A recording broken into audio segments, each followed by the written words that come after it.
오늘 아침 굿모닝 시카고.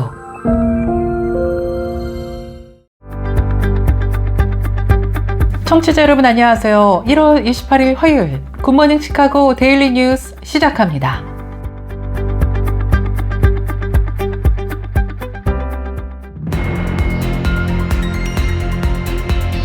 오늘의 주요 뉴스입니다. 트럼프 2기 행정부가 사상 최대의 불법 체류자 체포와 추방작전에 돌입하면서 첫 주간 3,000명을 체포했습니다. 인민단속국은 그러나 하루 수백 명이던 불법 체류자 체포 규모를 1,200명 또는 1,500명으로 늘려 집중 단속한다고 밝혔습니다. 한편 이 같은 상황에서 한인 남성이 시애틀의 한 고등학교에 연방요원 행사를 하며 교직원을 위협하는 등 소동을 부리다가 출동한 경찰에 긴급 체포되는 일이 발생했습니다. 트럼프 대통령이 지난 27일 성전환자의 군입대를 금지하는 행정명령에 서명했습니다. 트럼프 대통령은 2017년 성전환자의 군복무를 금지했지만 다음 대통령인 조 바이든이 2021년에 이를 철회해 다시 복무를 가능하게 한 바 있습니다. 가자지구 주민을 인근 아랍국 국가가 데려가길 바란다는 도널드 트럼프 대통령의 제안에 대해 이스라엘에서는 환영한다는 반응이 나왔습니다. 반면 팔레스타인 무장정파 하마스는 크게 반발하고 나섰습니다. 미국의 트럼프 2기 행정부가 각국에 미칠 영향에 관한 여론조사에서 한국인들이 조사 대상 24개국 중 가장 비관적인 반응을 보인 것으로 나타났습니다. 스타벅스가 지난 27일부터 미국 전역과 캐나다 내 모든 고객들에게 무료로 커피와 티를 리필해주는 정책을 재도입한다고 밝혔습니다. 무료 리필은 가정에서 가져온 머그잔 등 개인용 컵에도 제공됩니다. 노년기에 매주 150분간 신체 활동을 하면 모든 원인으로 인한 사망 위험이 31% 감소하고 관상동맥 질환과 당뇨병, 치매, 암 등 30가지 이상의 만성질환 위험을 줄이는 데 도움이 되는 것으로 나타났습니다.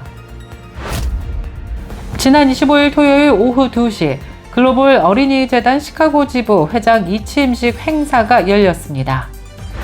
미국 학부모 대다수가 공립학교에서 트랜스젠더 이데올로기를 장려하고 수용하는 것에 반대한다는 입장을 밝힌 것으로 조사되었습니다. 최대 규모의 연례 낙태 반대 집회 생명을 위한 행진이 지난 24일 워싱턴 DC 내셔널몰에서 열렸습니다. 트럼프 대통령은 이날 영상을 통해 가족과 생명을 지지하겠다는 메시지를 전했습니다. 이상 오늘의 주요 뉴스입니다. 첫 소식입니다. 트럼프 2기 행정부가 사상 최대의 불법 체류자 체포와 추방작전에 돌입하면서 첫 주간 3,000명을 체포했던 인민단속국이 하루 수백 명이던 불법 체류자 체포 규모를 1,200에서 1,500명으로 늘려 집중 단속한다고 밝혔습니다. 이는 미국 전역의 최일선에서 불법 체류자 체포와 추방작전에 나서 있는 26개 지부별로 하루 한 곳당 75명씩 체포해야 하며 그에 미달하면 매니저가 문책을 당할 수 있다는 뜻이라는 익명을 요구한 이민 당국자는 밝혔습니다. 불체자 체포와 추방작전의 가속도를 내라는 지시가 떨어졌기 때문인 것으로 풀이되고 있습니다. 한편 IC가 발표한 하루 체포자들은 지난 26일 일요일 기준 하루 956명으로 급증한 것으로 조사되었습니다. 한편 이러한 상황에서 한인 남성이 시애틀의 한 고등학교에 연방요원 행세를 하며 교직원들을 위협하는 등 소동을 부리다가 출동한 경찰에 긴급 체포되는 일이 벌어졌습니다. 현지 당국에 따르면 시애틀 경찰은 지난 23일 루즈벨트 고등학교에 들어가 교직원들을 위협한 혐의로 한인 남성을 체포했고 이 사건으로 학교가 일시 폐쇄됐습니다. 경찰은 보고서에서 이날 오후 1시 26분경 신원 미상의 남성이 학교에 들어와 교장에게 접근해 수갑을 채우려 한다는 신고를 받고 학교에 출동했습니다. 경찰은 현장에서 용의자 최영민 씨를 체포했고 현재 정신건강에 대한 의뢰를 한 것으로 조사되었습니다. 트럼프 대통령이 지난 27일 성전환자의 군입대를 금지하는 행정명령에 서명했습니다. 트럼프 대통령은 첫 임기 때인 2017년 성전환자의 군복무를 금지했지만 다음 대통령인 조 바이든 대통령이 2021년 이를 철회해 다시 복무를 가능하게 했습니다. 트럼프 대통령은 20일 취임하자마자 바이든 전 대통령의 행정명령을 폐지했는데 27일 서명하는 행정명령에는 더 세부적인 내용을 담았습니다. 예를 들어 성별을 칭하는 대명사 사용에 대한 새로운 기준을 제시했고 준비태세 문제 때문에 성전환자의 입대를 금지한다고 명시했습니다. 군 내 성소수자를 연구해온 단체 팜센터에 따르면 미군 내 성전환자는 2018년 14,000명으로 추산되었습니다. 가자지구 주민을 인근 아랍권 국가가 데려가길 바란다는 트럼프 대통령의 제안에 대해 이스라엘에서는 환영한다는 입장을 밝혔습니다. 그러나 팔레스타인 무장정파 하마스는 크게 반발하고 나섰습니다. 극우 성향 베잘렐 스모트리히 재무장관은 성명에서 지난 76년간 가자지구 인구 대부분이 이스라엘 국가를 파괴하려는 뜻을 품고 혹독한 환경에서 지내야만 한다고 주장했습니다. 또 영토를 쪼개 팔레스타인 국가를 수립하는 것은 비현실적인 해결책이라면서 국제사회가 요구하는 두 국가의 해법을 비판했습니다. 미국의 트럼프 위기 행정부가 각국에 미칠 영향에 관한 여론조사에서 한국인들이 조사 대상 24개국 가운데 가장 비관적인 반응을 보인 것으로 조사되었습니다. 영국 일간 가디언에 따르면 유럽연합의 외교 싱크탱크인 유럽외교협회는 조사 대상 국민들에게 트럼프 대통령이 미국 대통령에 당선된 것이 여러분의 나라에 좋은 일인지 나쁜 일인지라는 질문을 던졌습니다. 한국을 포함한 친미 국가들에서는 트럼프 위기 집권이 자국에 악영향을 줄 것이라는 비관적 여론이 우세했으며 이를 제외한 나라들에서는 자국에 유리할 것이라는 긍정적인 반응을 보였습니다. 특히 한국은 11%가 좋다, 67%가 나쁘다라고 응답해 긍정적 응답의 비율은 가장 낮았으며 부정적 응답의 비율은 가장 높았습니다. 스타벅스가 지난 27일부터 미국 전역과 캐나다 내 모든 고객들에게 무료로 커피와 티를 리필해주는 정책을 재도입했다고 밝혔습니다. 무료 리필은 가정에서 가져온 머그잔 등 개인용 컵에도 제공됩니다. 단 콜드브루와 니트로 콜드브루와 아이스티 레모네이드, 플리버 아이스티와 스타벅스 리프레셔 등 일부 음료는 제외됩니다. 또 무료 리필은 픽업 주문에는 적용되지 않으며 매장에서 머무르는 고객들에게만 서비스를 제공합니다. 스타벅스는 무료 리필 외에도 컨디먼트 바를 다시 설치하기로 했다고 밝혔습니다. 노년기 매주 150분간 신체 활동을 하면 모든 원인으로 인한 사망 위험이 31% 감소하고 관상동맥질환과 당뇨병, 치매, 암 등 30가지 이상의 만성질환 위험을 줄이는 데 도움이 되는 것으로 조사되었습니다. 캐나다 온타리오 웨스턴대 제인 손턴 교수팀은 지난 27일 의학 전문지 캐나다 의학협회 저널에서 신체 활동과 노년기 건강에 관한 대규모 연구 메타 분석에서 이 같은 결과를 얻었다고 전했습니다. 노년기에 신체 활동을 많이 할수록 잠재적으로 수명을 연장할 수 있고 삶의 질도 높일 수 있다고 강조했습니다. 연구팀은 고령화가 빠르게 진행돼 올해 캐나다 인구 5명 중 1명이 65세 이상이 되고 85세 이상 인구가 향후 20년간 3배로 늘 것으로 예상되지만 성인의 80% 이상은 신체 활동 가이드라인의 권장량을 충족하지 못한다고 우려했습니다. 세계보건기구는 건강하거나 만성질환이 있어도 안정적인 경우 등을 포함해 모든 성인에게 건강을 위해 중증도에서 고강도 신체 활동을 매주 150에서 300분간 할 것을 권장하고 있습니다.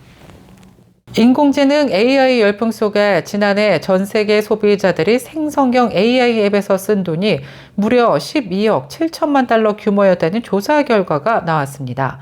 앱 시장 분석업체 센서타워의 모바일 현황 보고서에 따르면 챗봇과 이미지 생성 도구 등 생성형 AI 제품의 인앱 결제 규모가 지난해 12억 7천만 달러를 기록했습니다.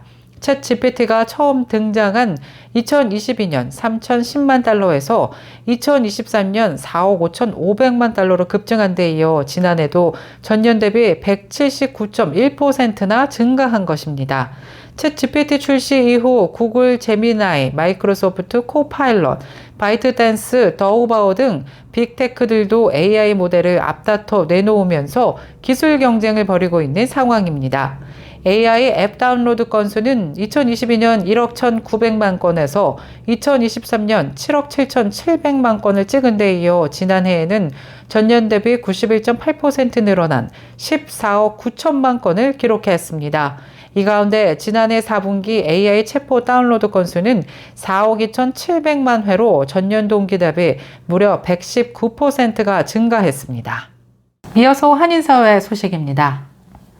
지난 25일 토요일 오후 2시 글로벌 어린이재단 시카고 지부 회장 이취임식 행사가 성황리에 열렸습니다.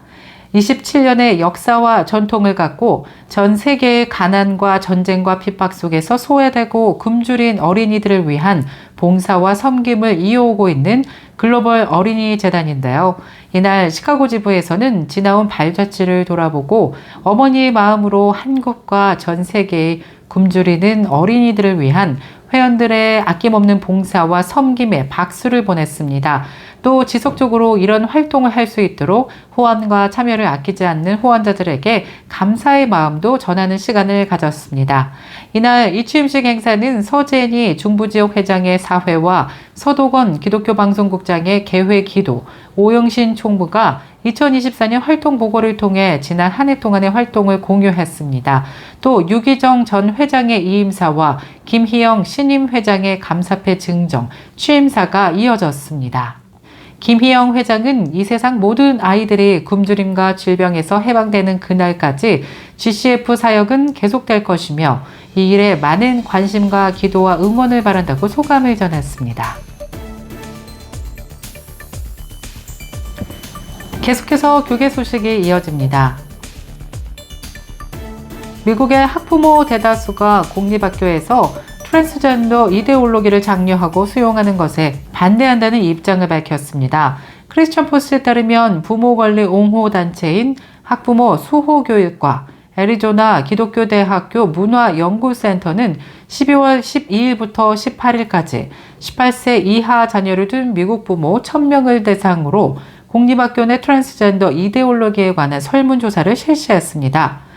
그 결과 학교가 어린이의 성 정체성을 바꾸는데 도움을 줘야 한다고 생각하느냐 질문에 학부모 10명 중 8명은 반대한다고 응답하였습니다. 단 19%만이 이에 동의한다고 응답했고 응답자의 75%는 학교가 학생의 성 정체성을 부모로부터 보호해야 한다는 데 동의하지 않았고 59%는 이러한 움직임에 강한 반대를 표명해왔습니다. 지난 24일 워싱턴 DC 내셔널몰에서 열렸습니다. 트럼프 대통령은 이날 영상을 통해 가족과 생명을 지지하겠다는 메시지를 전했습니다. 생명을 위한 행진은 1973년 연방대법원의 낙태를 헌법상의 권리로 선언한 로데웨이드 판결 이후 1974년부터 매년 개최돼 왔습니다. 해당 판결은 지난 2022년 6월 폐기된 바 있는데요. 이날 오전 11시 워싱턴 DC 내셔널몰 서쪽 끝에 위치한 워싱턴 기념탑 앞에 결집한 수십만 명의 참가자들은 선택의 자유는 거짓말이다. 아이들은 결코 죽기를 선택하지 않는다라며 구호를 외치고 국회의사당을 향해 행진했습니다.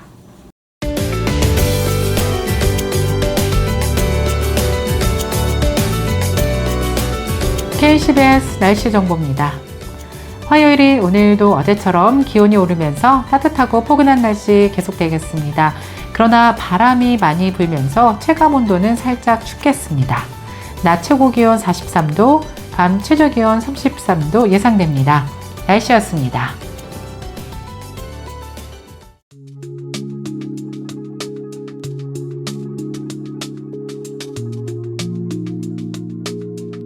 굿모닝 시카고 오늘 뉴스를 마치겠습니다. 지금까지 진행의 아나운서 유정임이었고요. 저는 내일 이 시간에 더욱더 풍성하고 알찬 소식으로 다시 찾아뵙겠습니다. 오늘도 하나님의 은혜가 풍성한 하루 보내시길 바랄게요. 청취해주신 모든 여러분 고맙습니다.